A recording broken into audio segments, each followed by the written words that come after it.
Well, this has been an interesting earnings season, hasn't it? Some really big hits and misses, some big divergences, a theme of companies raising prices. But what are some of the takeaways as we move through earnings season? Sam Rowe is here to help us make sense of it. He is TKR.co editor. Sam, I got to say, every single time I say the name of it, I feel like I'm saying it wrong.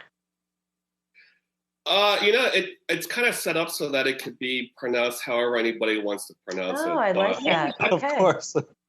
I prefer to call it ticker. Ticker. Okay. Ticker.co editor. There we go. And you've been watching this earnings season, and not just this earnings season, but the reactions to it coming from the street. And it's interesting because you noticed a trend that people are raising forecasts coming out of this.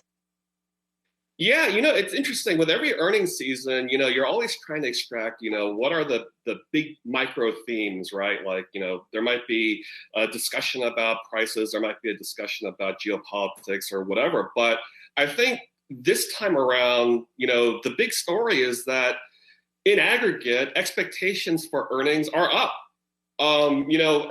Generally speaking, companies have been beating their expectations for earnings. Analysts are tinkering with their numbers, here and there. But in aggregate, the expectations for forward earnings have been up.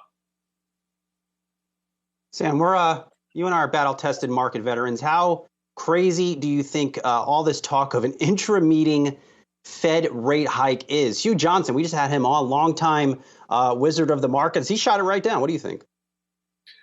I'm probably not as up to speed with the Fed and all the intricacies of monetary policy as most folks. I do read a lot of, the research that does come out. And basically, to me, it kind of sounds like, sure, the CPI report was a little bit hotter than expected yesterday, but there are a lot of people who are pointing out that, CPI climb, was 0.1% higher than expectations. So, that's the first question, right? Was it really that much hotter than expected, or just marginally hotter than expected and just, in line with this general theme of inflation is hot and the Fed is going to raise rates? And then secondly, there's this whole question of, what kind of a signal does it send if the Fed were to do an intermediate hike?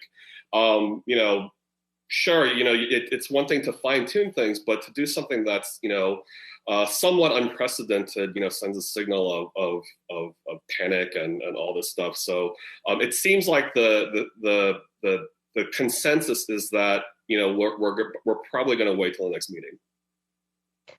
And when we look at that inflation issue, to bring it back to earnings for a sec, Sam, it's been really interesting because there had been a lot of dire predictions about what this inflation was going to do to margins for companies, right? And for some companies, it has compressed their margins, but for many, it has not, because they've been able to manage through it, which again has equaled this sort of better than expected outlook for prices. And it seems like the street has been pleasantly, I guess, surprised by all of this. Yeah, I mean, it's really simple. It just comes down to the fact that the consumers and the businesses that are being sold all of these products and services can afford it. They don't have to like it. Sentiment surveys, PMI surveys, we're going to get University of Michigan in a couple of minutes. All those surveys say that, the buyers, the price takers of all this stuff aren't happy about it, but they can afford it. These companies, companies and consumers as well are in pretty good financial shape. They're sitting on tons of cash and debt servicing costs and all this stuff is very low. So yeah, like Brian was saying, he's going to go to the store and begrudgingly notice, that deodorant prices are still up, but he's still buying deodorant. Thankfully. But do you know? Sam. None of you have seen me in months. Do you know that I am? Do you know that I am?